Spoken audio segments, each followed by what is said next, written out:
wanyiguze niyo yanshunguje niwe wanyiguze niyo yanshunguje ibyaremereraga niwe wabyikoreye ibyaremereraga niwe wabyikoreye niwe wanyiguze niyo yanshunguje niwe wanyiguze niyo yanshunguje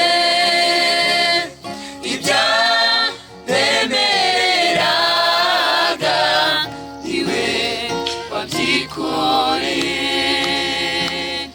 ibyaremereraga niwe wabyikoreye.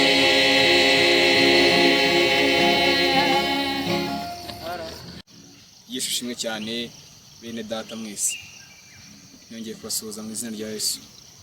Amazina yanjye ni Fred, niga muri Kaminuza y'u Rwanda ishami rya Huye, niga mwaka wa 2 mu bijyanye na political science. Mu by'ukuri ngarutse ku bintu bya Voice of Hope. Voice of Hope ni umuryango nisanze hano muri Butare, ukorera muri Kaminuza, ukora umurimo w'Imana.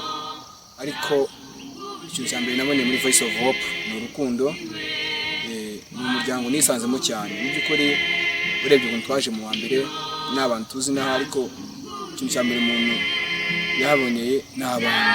Voice of Hope rero yambereye umuryango mugari, nahakuye inshuti nziza, nahakuye abavandimwe benshi bagiye batandukanye.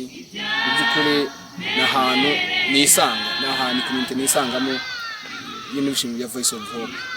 Mu by'ukuri Voice of Hope irasenga. Icya kabiri cyongeye kuri ibyo ngibyo, ni ahantu tugira ijambo ry'Imana rikomeye cyane riduhindurira ubuzima bwacu bwa buri munsi ndetse na community dutuyemo. Mu by'ukuri rero Voice of Hope ni ahantu hagira umugisha munini cyane, ukomeye cyane. Nakuye inshuti nyinshi z'ingirakamaro. Ese iyo umuntu akubwiye ngo Voice of Hope wumva iki? Voice of Hope rero mu by'ukuri n'umugisha ari ikintu gikomeye kuri njyewe mu buzima bwanjye bwa buri munsi. Ese n'ejo hazaza hanjye nzahorana Voice of Hope mu mutima wanjye, kuko twaraje tuhasanga abandi bantu basoza bakuru bacu, ariko mu by'ukuri twarahanezerewe kuko twahasanze urukundo runini cyane batwereka keza zidasanzwe. Ariko ikintu twifuje cya mbere cy'ingenzi ni kugira ngo tuzatere ikirenge muri bo ngabo twasanze babyubatse. Rero nyizingiye mu magambo, Voice of Hope ndabakunda cyane, ndabazirikana, ndetse ninasoza na kaminuza ndi mu diaspora nk'abandi bose bajye badusura, nzahora nzirikana Voice of Hope Ministry.